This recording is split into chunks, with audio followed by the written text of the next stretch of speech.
सदगुरु कबीर साहब दार्शनिक और आध्यात्मिक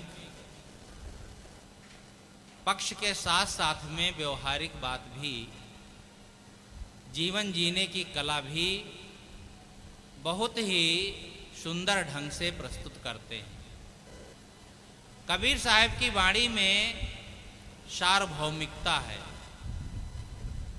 वे एक पक्ष की बात नहीं करते हैं। जहां साधुओं की बात होती है वहां भक्तों के लिए, गृहस्थों के लिए भी उसमें बहुत सी सामग्री समाई रहती है। वैसे तो कबीर जयंती कल है, कबीर साहब पर कल विस्तार से विचार विमर्श होगा, शाम के मीटिंग में भी होगा। अभी पहली मीटिंग है, इसलिए हम कबीर साहब का एक व्यवहारिक पक्ष लेते हैं जो कि हमारे जीवन के लिए बहुत ही जरूरी है। कहा है कि सुमति रहे परिवार में ताघर स्वर्ग समान,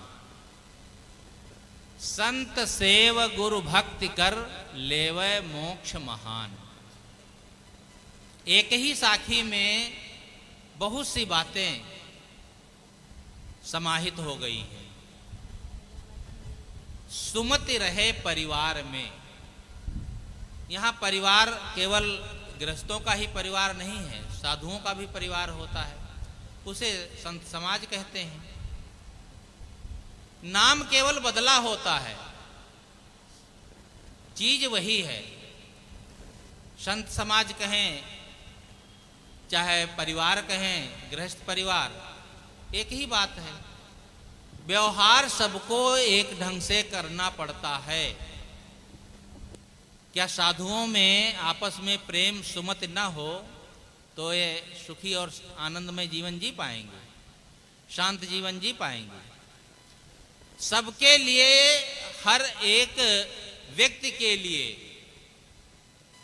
जीवन में सद्गुणों की आवश्यकता है।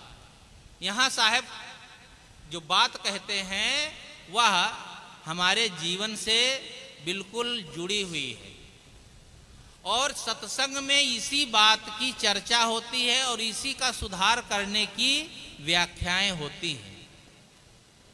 सत्संग में हम लोग आते हैं, जो लोग आते हैं किस लिए आते हैं और क्या सुनने आते हैं, क्या जानने आते हैं?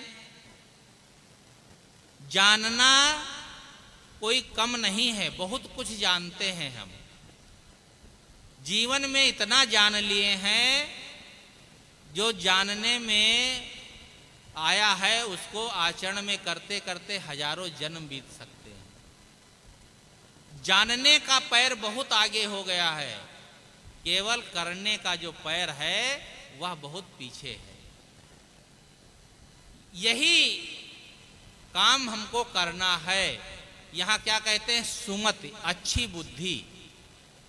जिसके जीवन में अच्छी बुद्धि होती है वह व्यक्ति कुछ भी करेगा, कैसा भी व्यवहार करेगा, सबके साथ सुंदर ही होगा।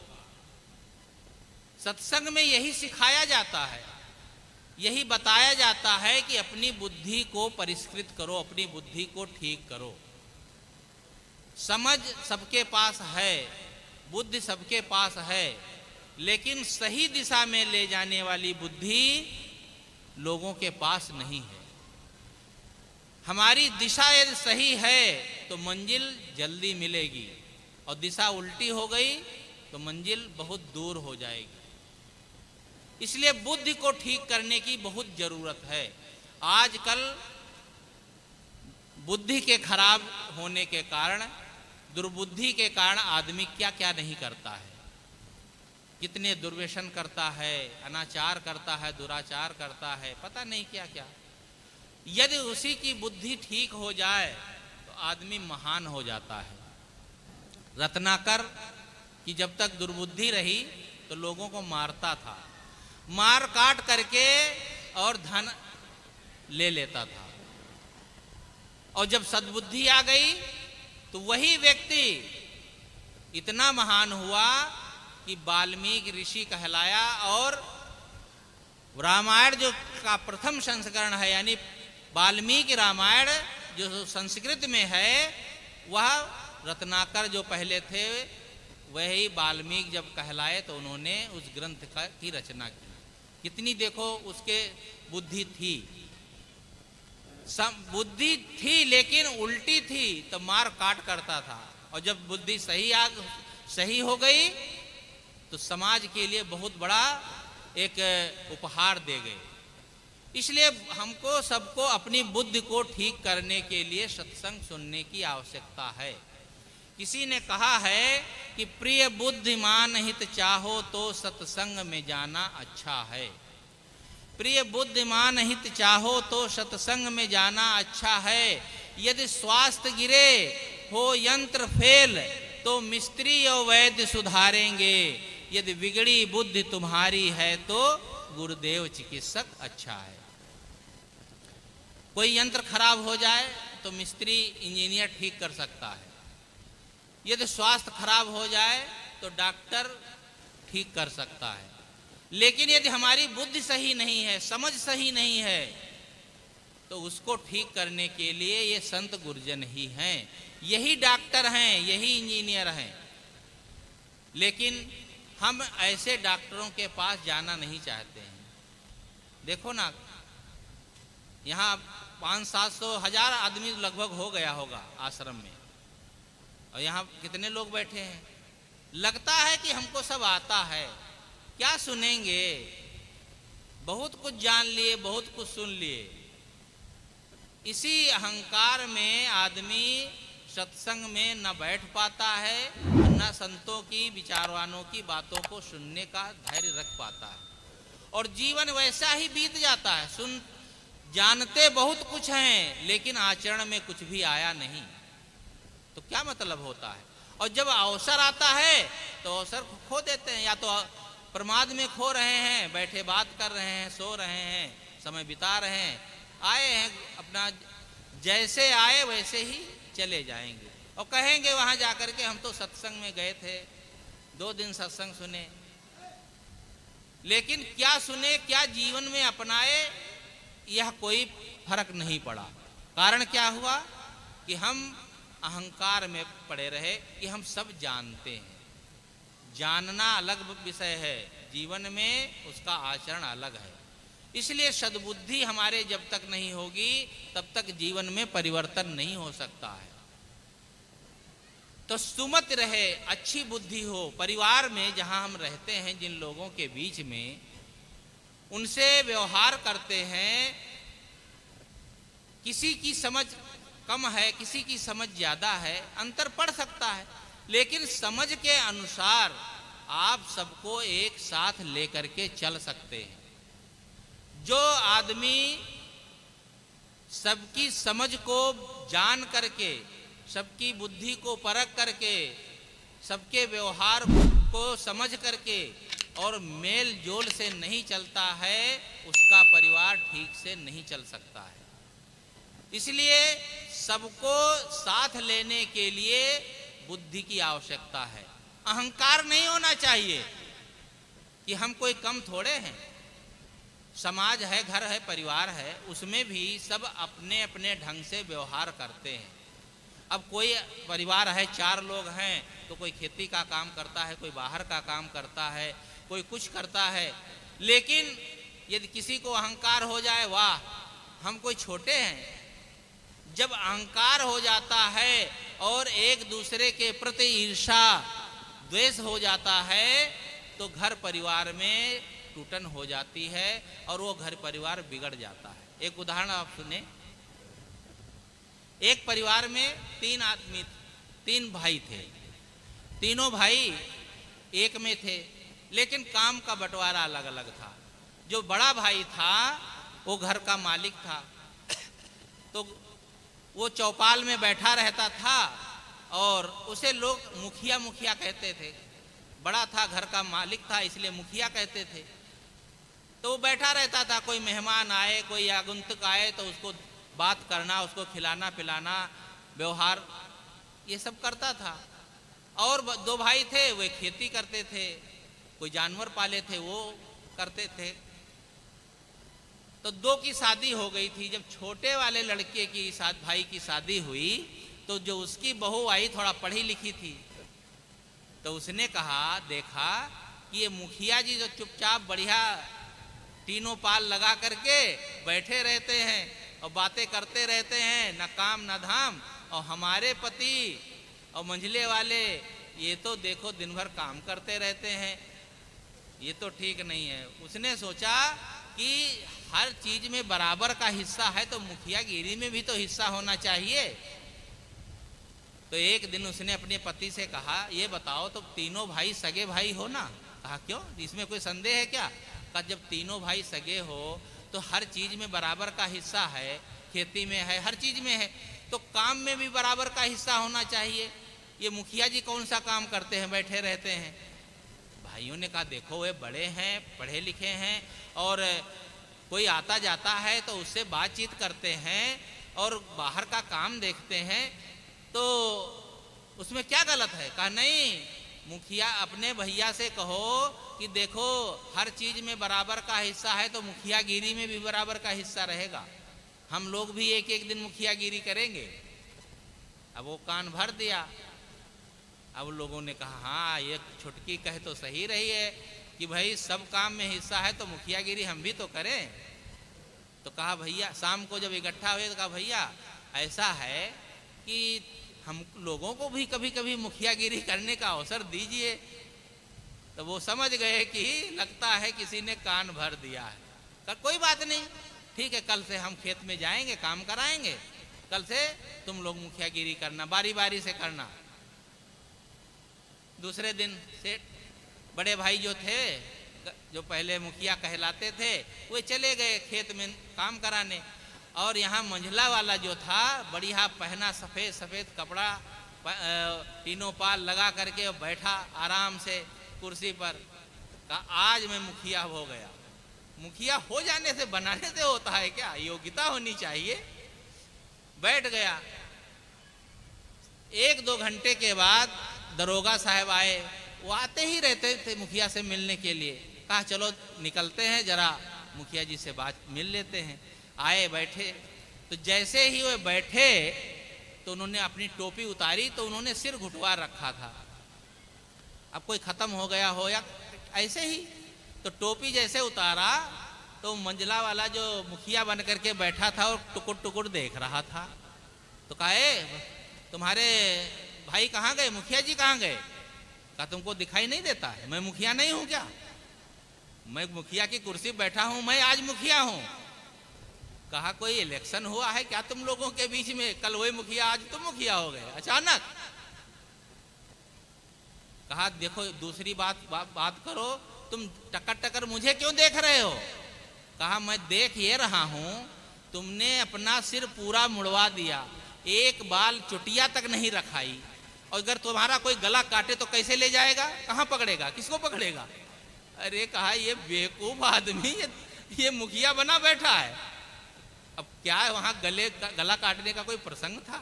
लेकिन जब अकल हो 2 पैसे की तब ना अच्छी बात करे, कोई काम की बात करे। बस गुस्सा गया दरोगा तो दरोगा, कल आओ डंडा, तो इसके लगा 2 डंडा, बैठाओ इसको गाड़ी में, ले चलो थाने में, बंद करो। बेवकूफ कहीं का, उल्टी सीधी बात कर रहा है। बैठा लिया, ले गया थाने में, बंद कर दिया। छोटा भाई जो था उसने कहा कि मंझले वाले कहाँ गए? अरे गए कहाँ, वो आज मुखिया बने थे और ऐसी घटना घट गई तो दरोगा जी पकड़ करके थाने में बंद कर दिए। थाने में बंद कर दिए? अरे इसमें कौन सी बड़ी बात है, मैं जाता हूँ, मैं छुड़ा के लाता हूँ, ये कोई बात रही? बस गया थाने में। कहा दरोगा जी हमारे भाई को तुम पकड़ के लाए? अरे कहा वो तो बड़ा बेवकूफ है, उल्टी सीधी बात कर रहा था। कहा क्या कर रहा था? कहा कि देखो मेरे सिर में, कहा तुम्हारे सिर में बाल नहीं है, चुटिया तक नहीं है, कोई सिर काटेगा तो कैसे ले जाएगा? कहा उसको तो अकल है ही नहीं, जानता नहीं। अरे बाल नहीं तो कान तो हैं, पकड़ के दोनों कान उठा के नहीं ले जा सकता है। अरे कहा ये तो उसका बाप है, इसको लगा 2 डंडा, इसको भी बंद करो। 2 डंडा लगा के दोनों को बंद कर दिए। जब शाम को मुखिया जी आए, कहा भाई आज नए मुखिया जी दिखाई नहीं देते हैं, तो उनकी औरतें कहीं भैया मुखिया जी तो क्या, वो तो दरोगा साहब पकड़ ले गए। कहा क्यों? अरे कहा हम नहीं जानते हैं, पता नहीं क्या बोल दिए, अब बस उनको पकड़ ले गए। जब उनको पता चला तो कहा ठीक है, तो हम क्या करें? कि नहीं भैया उनको छुड़वा लीजिए, आज के बाद आप ही मुखिया रहना, हम बना कर देंगे, वो मुखिया नहीं बनने लायक है। उनको तो समझ ही नहीं, पता नहीं क्या बोल दिए, पकड़ ले गए। मुखिया जी ने कहा देखो पुलिस जो है बिना पैसे के कोई काम नहीं करती है, पैसा लाओ। कहा पैसा कहाँ है?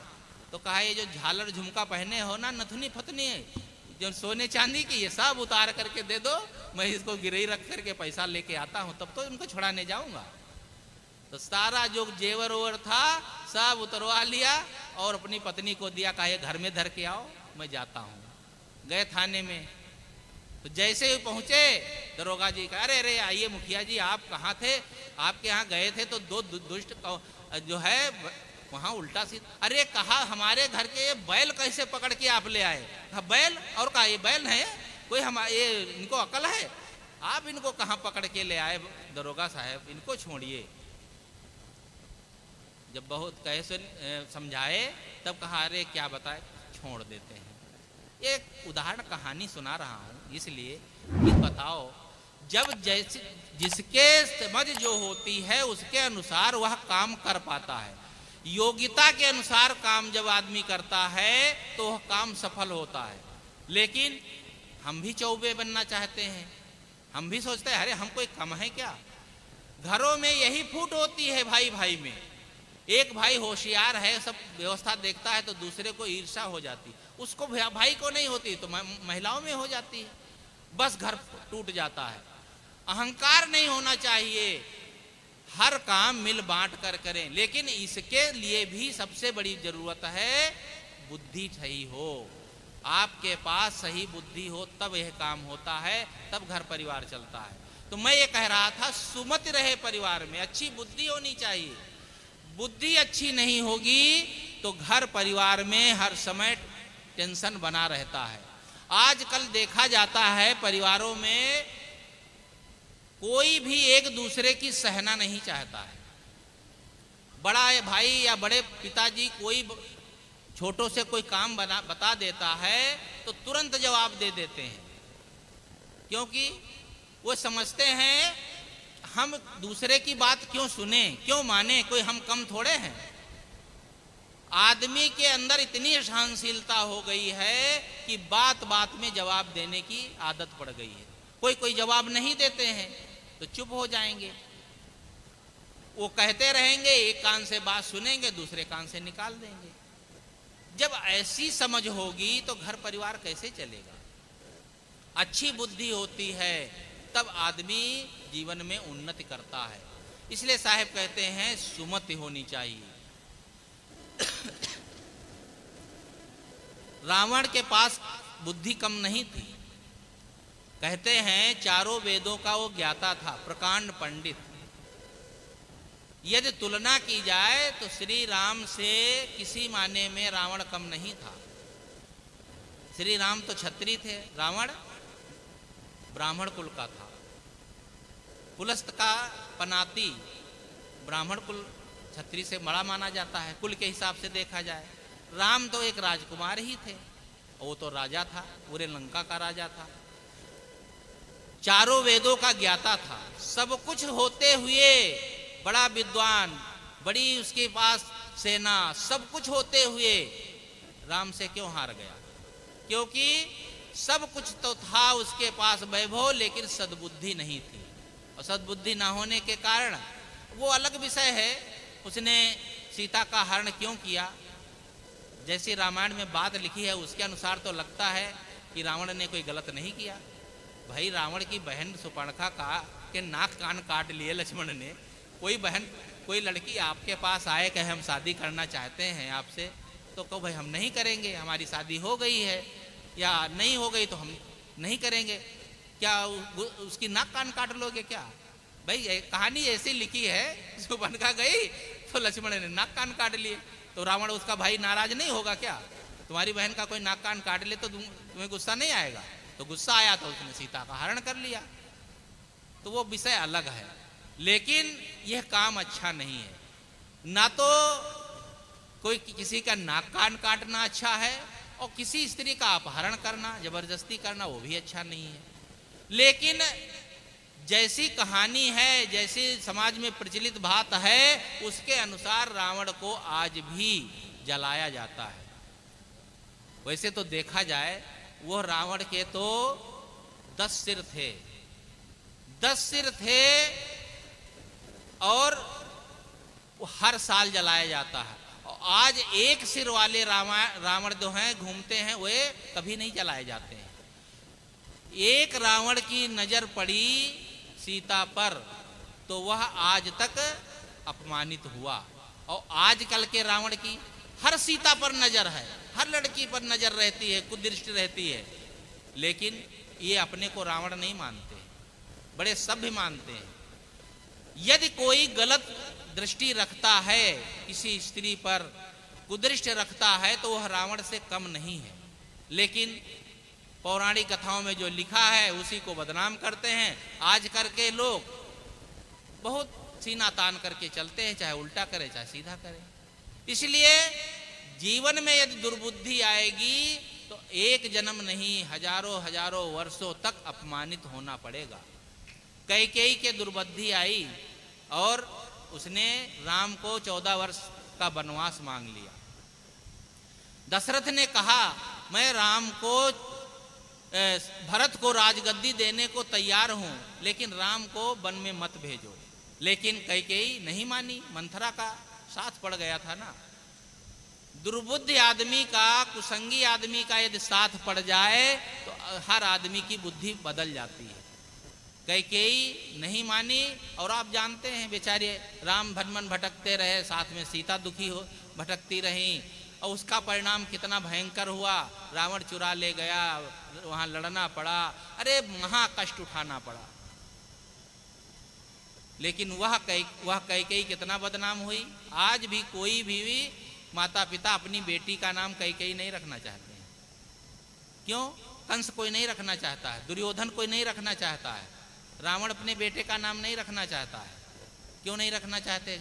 अक्षर तो वही हैं, अक्षर भले वही हैं, लेकिन ये नाम इतने बदनाम हो गए इनके कृत्यों के कारण कि आज वे इस समाज में दूषित हो गए। इसलिए हम ऐसे काम ना करें जो समाज में बदनाम हो। नाम तो सबका रखा जाता है, लेकिन बदनामी जब होती है जब हम गलत कृत्य करते हैं। इसलिए सद्बुद्धि जिसके होती है वह व्यक्ति कभी गलत नहीं करता है। तो मैं कह रहा था सुमत रहे परिवार में, और सुमत नहीं जब होती है तो मैंने कहा ना, तनिक तनिक बात में लड़ाई करेंगे। कोई कुछ कह देता है, इतना गुस्सा आ जाता है, उल्टा तुरंत जवाब दे देते हैं, और कहीं काम कर भी दिए तो 4 बातें उल्टा सीधा सुना देंगे, उसके बाद कहेंगे अच्छा लाओ कर देते हैं। तो क्या मतलब है? जवाब देने की जो आदत होती है उसके कारण घर परिवार में हर समय कलह मची रहती है। इसलिए जवाब देने की आदत ना रखें, चुप रहें। ना कर सके कोई बुरा नहीं है, लेकिन अवज्ञा नहीं करना चाहिए। आदमी कैसे परेशान होता है, कैसे दुखी होता है दुर्बुद्धि के कारण। एक उदाहरण आप सुने होंगे, दोबारा दोहरा देता हूँ।